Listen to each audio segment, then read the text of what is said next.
Bloomberg Audio Studios. Podcasts, radio, news. The Stock Movers Podcast. This is your roundup of companies making news on Wall Street and beyond, harnessing the power of Bloomberg data. Let's take a look at some of the stocks in the move today. We're joined by Bloomberg's Bailey Lipschultz, Bloomberg News senior equities reporter. All right, Bailey, what are you looking at? I want to call out the strength we're seeing right now in Tesla. Shares up more than 9%, best performer in the S&P 500, second biggest driver in terms of points for the S&P 500. Not really a big news peg other than maybe some read across for either optimism on the EV space or really just people wanting to buy the dip because the stock is down about 33% year to date. But we are certainly seeing and have been tracking retail and individual investors buying the dip or buying the sell-off, if you will, 4-day rally for that company. And again, we're seeing pretty strong volumes, and that's really been the big driver of equities higher this morning. Yeah, also, not just that, some of it is fundamental. Fannie Mae, that stock is up about over 9%.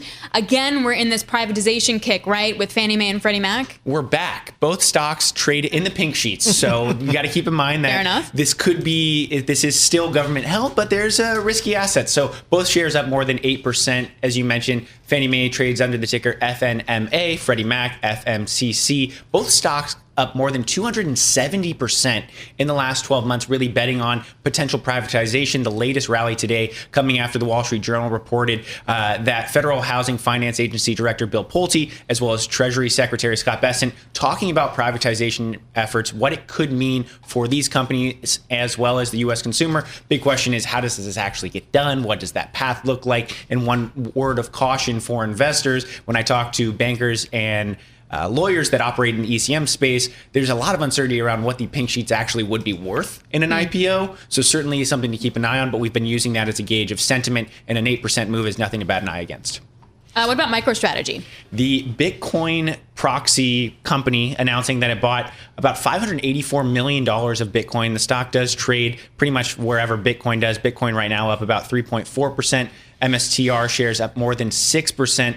This comes after the company sold a so-called perpetual strife preferred stock last week. Ooh. That is really jargony, but basically the way to bet on it is they sold shares that pay out a 10% dividend in hopes that you eventually just get your money back. So there's actually no conversion for the stock. There's actually no strike price. It's not like a normal debt instrument. So Michael Saylor and Microstrategy pulling every lever they can to continue buying Bitcoin. Again, buying about $584 million last week. That is such a great story. It is the gift that keeps on giving. And again, when you talk to people around the deal, perpetual strife preferred stock sale, even they were kind of like, yeah, good luck explaining that. I mean, I've sold some crazy things in the past. I don't think I could ever come up with, but you always have that one person in the back of the room saying, hey, I've got an idea. Yeah. You know, well, but it keeps working. People still keep buying stuff. And as long as you price it well, so the stated value, $100, carries a 10% coupon, but they actually price it at $85. So your options are either to turn that, call it 11.7% coupon into a solid investment with some pretty darn high risk, or to play the greater fool theory and find someone else to sell it to. I'm surprised my guy Tony hasn't called me up and says, I got something for you. Because he knows you would just laugh in his face. I don't know. Some of the stuff we've been putting in there the last couple of years, kind of crazy. The Stock Movers Podcast from Bloomberg Radio. Check back with us throughout the day for the latest roundup of companies making news on Wall Street. And for the latest market-moving headlines, listen to Bloomberg Radio live. Catch us on YouTube, Bloomberg.com, and on Apple CarPlay and Android Auto with the Bloomberg Business app.